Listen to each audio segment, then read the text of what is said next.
Bismillahirrahmanirrahim. Alhamdulillahirabbil alamin. Wassalatu wassalamu ala asyrafil anbiya'i wal mursalin wa ala alihi wa sahbihi ajma'in. Assalamualaikum warahmatullahi wabarakatuh. Kali ini tibalah giliran saya untuk mengisi slot pagi interaktif. Saya akan berkongsi satu kisah hidup, satu pengalaman, satu perjuangan saya sebagai seorang pesakit kanser. Untuk pengetahuan sahabat semua, saya adalah pesakit kanser payudara tahap 2. Semuanya bermula pada pertengahan September 2019. Saya merasakan ada ketulan yang sakit pada bahagian badan saya.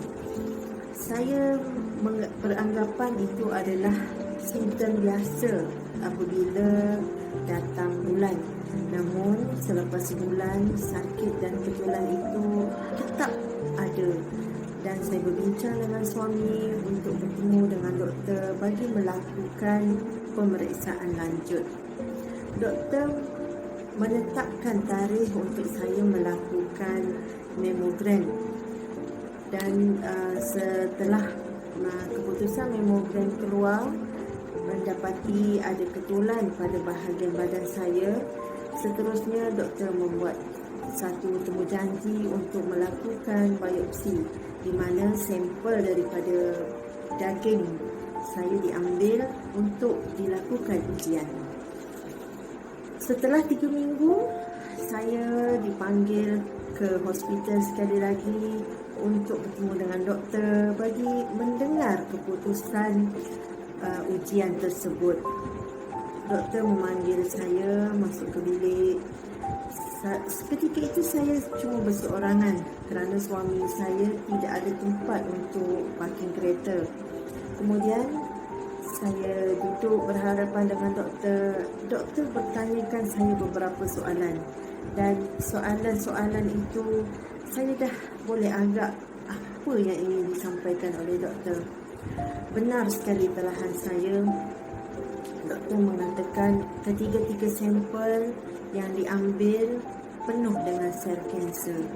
Ketika itu saya diberi satu ketenangan yang luar biasa. InsyaAllah Allah berikan saya kekuatan untuk mendengar setiap butir bicara doktor tanpa setitis air mata pun yang menitik. Syukur Alhamdulillah, saya boleh terima apa yang disampaikan oleh doktor, dan seterusnya bersedia dengan apa jua rancangan doktor yang akan dilakukan.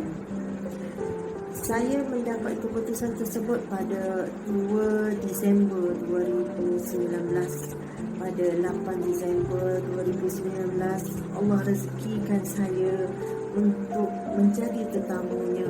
Saya mengerjakan umrah bersama ibu dan adik lelaki saya, di mana ketika itulah saya diberi peluang untuk berdoa bersungguh-sungguh di hadapan Kaabah, memohon kekuatan daripada Allah, memohon petunjuk daripada Allah, memohon kesembuhan daripada Allah, supaya saya dapat hadapi ujian ini dengan tabah.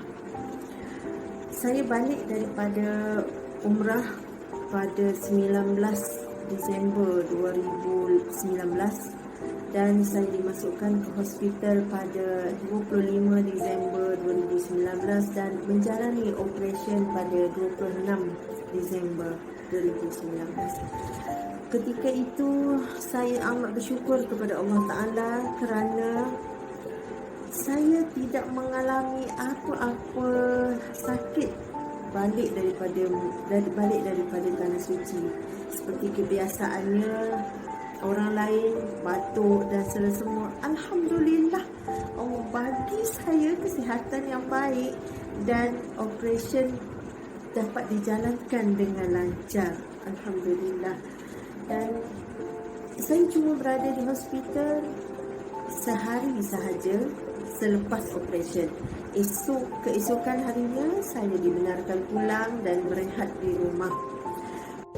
Antara hikmah yang boleh saya kutip daripada anugerah kurniaan Allah ini ialah, yang pertamanya, saya lebih menghargai insan-insan yang berada di sekeliling saya, terutamanya ahli keluarga dan sahabat handai yang sentiasa memberi semangat kepada saya, yang sentiasa mendoakan saya agar saya terus kuat dan sembuh dari penyakit ini.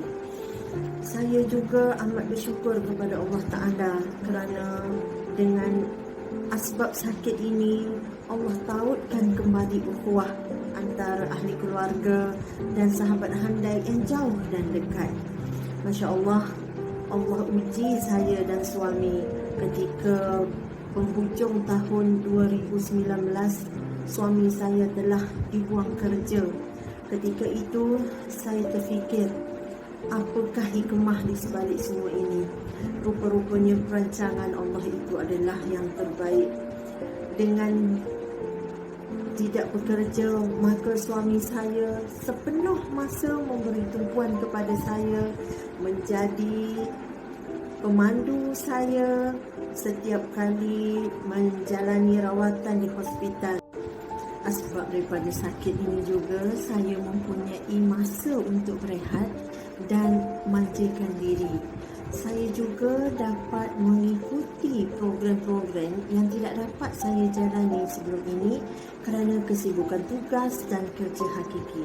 Selain daripada itu, sahabat-sahabat saya, follower saya juga bertambah.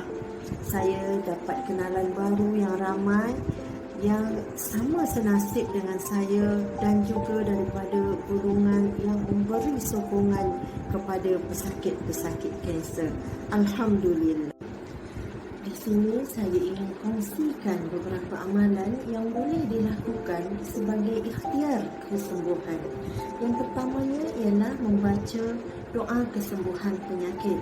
Caranya ialah dengan meletakkan tangan pada tempat sakit, contohnya pada dada, kepala dan sebagainya, dengan membaca Bismillah, Bismillah, Bismillah, A'udzu bi'izzatillahi wa qudratihi min syarri ma ajidu wa uhadhiru.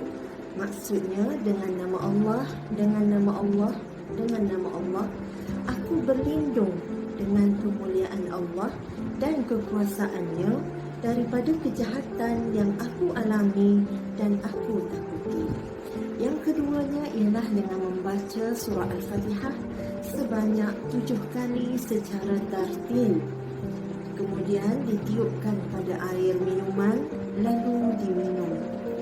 Yang ketiga ialah dengan membaca surah Al-Fil, hembus pada tempat sakit dan mestilah ingat maksud ayat daripada surah Al-Fil di dalam hati supaya Allah hancur lenyapkan penyakit seperti mana lenyapnya pasukan tentera bergajah dalam ayat terakhir surah tersebut.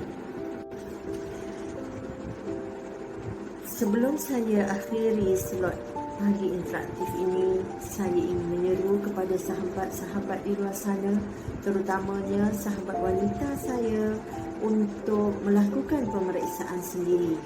Yang keduanya, sentiasa peka dengan perubahan diri. Dan yang ketiga, jika terdapat perubahan atau ketulan pada badan, segera ke hospital atau rujuk kepada doktor. Jangan takut kerana kanser bukan pembunuh. Dan saya sendiri telah melihat ramai sahabat saya yang telah sembuh dan kembali aktif setelah melakukan rawatan. Penting untuk kita kesan awal supaya kita mendapat rawatan yang sewajarnya. InsyaAllah. Sekian, terima kasih.